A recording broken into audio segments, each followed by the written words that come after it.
mugore guhaye n'umugabo, nta modoka, nta nzu.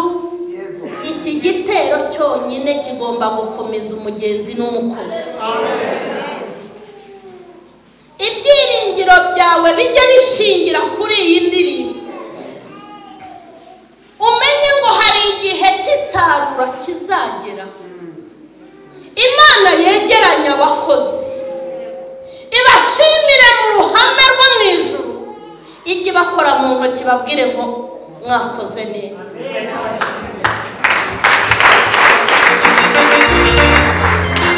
Umukozi udafite ibyiringiro ibindi abitse ni pirate.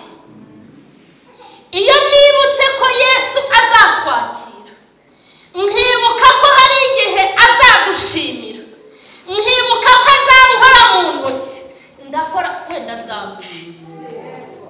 Ibyo birori ndabitegereje. Haleluya. Hanyuma ndashaka tubanze turebe ijambo ry'Imana, dushimire Yesu wemeye kuza. Turarivuga iminota mike, dukomeze n'igiterane cya korali, turebe ubutumwa bwiza uko bwanditswe na Matayo igice cya mbere umurongo wa 23. Dusome mu izina rya Yesu. Dore umwari azasama inda kandi azabyara umuhungu, azitwa Emmanuel, risobanurwa ngo Imana iri kumwe natwe.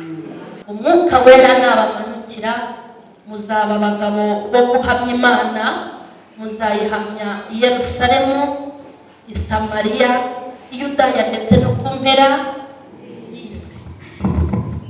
Aya ni amagambo Yesu yabwiye abigishwa be, ajya kubabwira imbaraga ntabwo bari bakamenya icyo bazazimaza.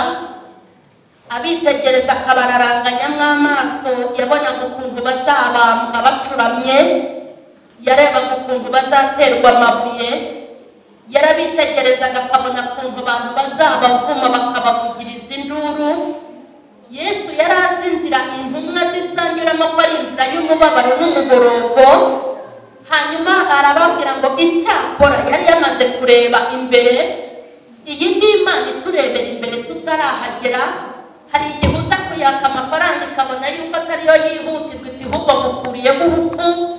Hari igihe ujya kuyibwira uti rwose ndashaka unyubakira urugo uri umukobwa, iti ahubwo ngurinze gufatwa ku ngufu.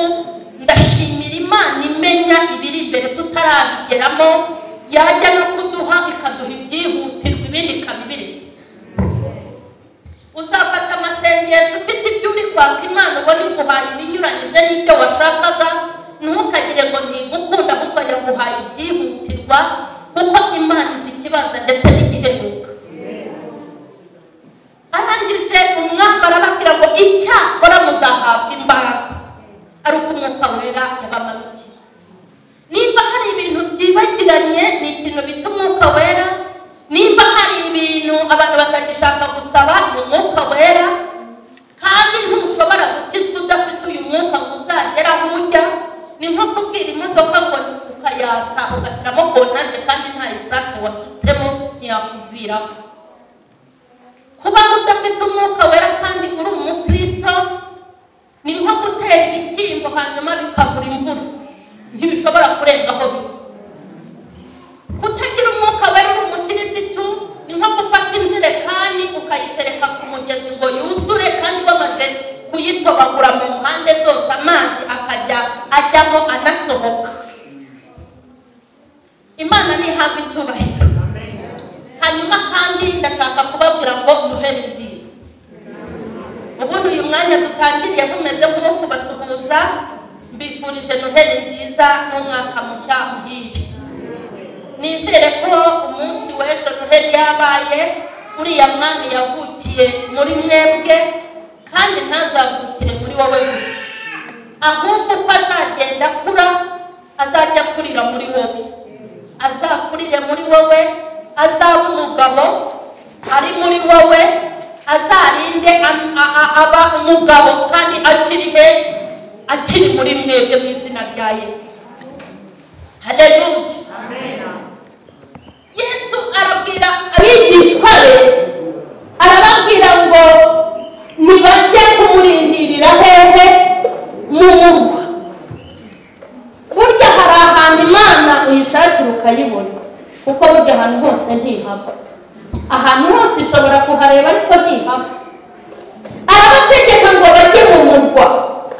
Mu buryo bw'umwuka nkwifurije gutura aho Imana igushaka.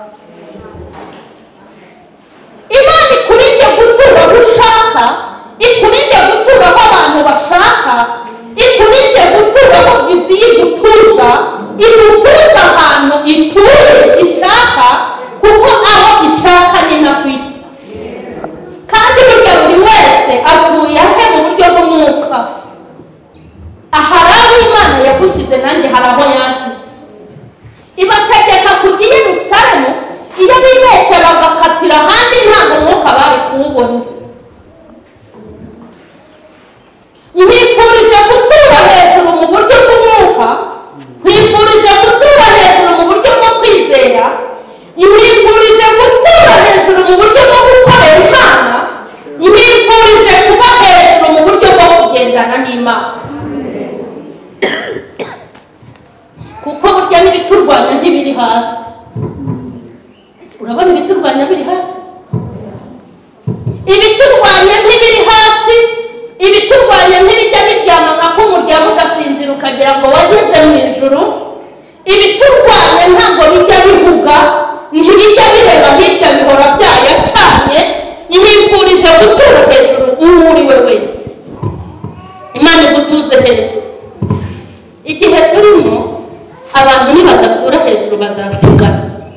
Igihe turimo abantu nibadatura hejuru impande izavuga basigara. Kuko mu bimenyetso turi kubona bigaragaza kuza k'umwami, ni ibimenyetso bigaragaza ibyo umwami yatubwiye ngo hazabamo ibihe birushya, abantu bazaba bikunda, bakunda impiya, abantu bazangana, hazaba intambara n'impuha zayo, hazaza ibyorezo. Ibihe twabwiwe n'umwami twabishyizemo. Imana igutuze hejuru. Murumva abantu badakeneye gutura hejuru? Antikristo arinda aza mu ngingo yaje muri wo, arinda agera mu ngingo ajya kurindira ingingo z'ejo bundi. Uzi imihanda agira?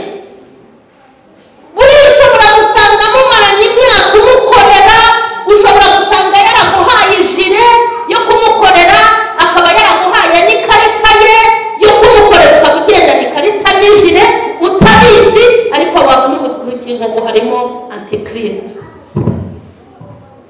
Satani akakwibagiza ibyaha ukora, Satani akakwibagiza ibyaha ubamo, akakubwira ko urukingo ariko rufite ikibazo, kandi akakwibagiza ko ku manywa na nijoro umukorera uko bwije n'uko bukeye. Imana iguhe gutura hejuru kugira ngo antikristo ni uzamumenye, umusobanukirwe utamubwiwe n'abandi, umenye imirimo ye, umenye ibikorwa bye, umenye aho azanyura kugira ngo uzabashe kumwirinda. Narindi kubabwira ngo Imana idutuze hejuru kandi Imana ibaha imbaraga. Izi mbaraga zikubwira ni imbaraga zihatse ibintu byose, ni imbaraga zizagufasha kumvira Imana no kugendana n'Imana. Kuko nutagendana n'Imana hari ibindi muzagendana, kuko nabyo birakwiteguye. Nudakorera Imana uzakorera Satani, kuko nawe ari gushaka abayoboke. Imana ibaha imbaraga. Ngo bamaze kujya hejuru, ngo bahuza ikintu bita umutima guhuza. Dore ikintu gituma Imana itagize mu bantu ngo umuriri ururuke hagati mu bantu nuko udahuza. Ariko ijambo ry'Imana rikavuga ngo ku bwawe ruhande ujye ubana n'abantu bose amahoro, nubona abantu mudahuje ku bwawe ujye ubana n'abantu amahoro.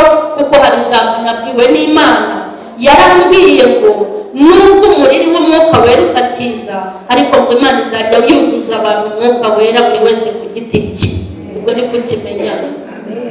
Izajya igusanga iwawe nta makimbirane mufitanye, imukuzuze ntibarabona.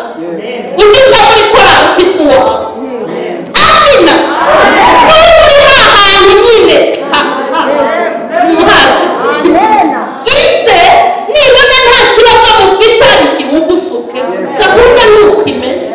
Kubera ko ntiyakora ikosa ryo kuzana umuriri, kwicarana n'abarozi, n'abakuraminda, n'abasambanyi, n'abagambanyi,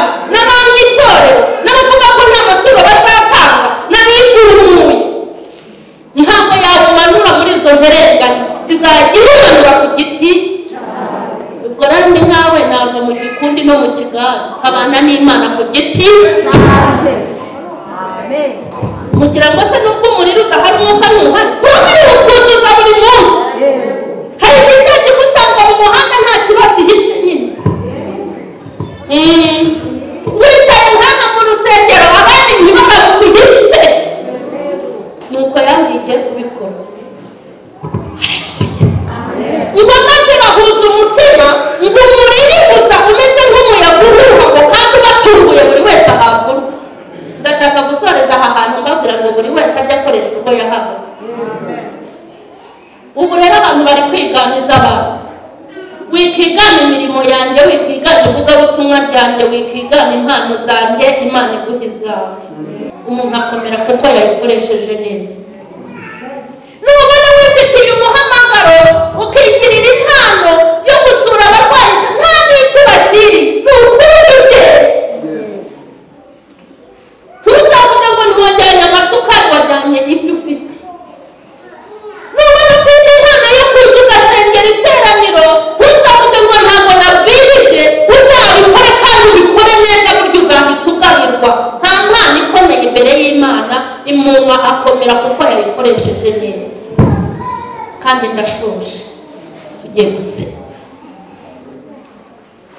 Buzura umwuka wera buri wese ahabwa. Hanyuma Petero wacaga amatwi atangira kuyihana. Petero wihakanye Yesu gatatu atangira kumuha. Burya hari ibintu ukoreshwa no kutagira gute, hari ibintu ukoreshwa no kutawugira. Uko abantu bagira nuko batawufite, kandi guhindagurika abantu bagira nuko batawufite. Kutagira umwuka wera bitera kwigunga, kutagira umwuka wera bitera kwiheba, kutagira umwuka wera bituma abantu baneshwa. Hari ibintu byinshi uzabura kubera kutawugira. Ahubwo nifuza ko uyu mwaka utangira unarangira mu mwana Imana izaguha, iguhe kado y'umwuka wera. Dushoje mbabwira ngo ntuzongere gutuza utarawubona. Ndifuje gusa ko dusenga, muhaguruke dusenga Imana.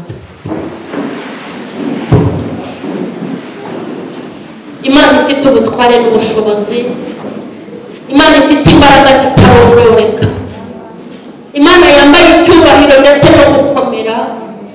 Turakubashye kandi tuguciriye bugufi muri uyu mwanya.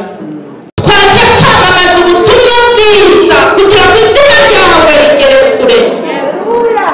Muri aka kanya ubahaye impamba y'umwuka wera, kandi urababwiye ngo nibasaba imbaraga kugira ngo bazinjire mu mwaka bafite imbaraga, kuko n'ubundi abadayimoni bafite imbaraga. Kandi uyu mwaka abadayimoni biteguye buri wese Mana kuzuza abantu bawe imbaraga z'umwuka wera. Izo mbaraga zuzura abaririmbyi, abakozi bawe bari muri izo mbaraga z'umwuka wera zikontorore kandi ziyobore. Mwuka wera tuba ibyaha za kamere, Mwuka wera akora iby'ubutwari muri iri teraniro. Urakoze cyane Mana, ndagushimye kubw'ijambo ryawe kandi ko hari icyo riremye n'icyo rikoze. Tugukomeye mu mashyi kuko hari icyo ugukoreye. Amen.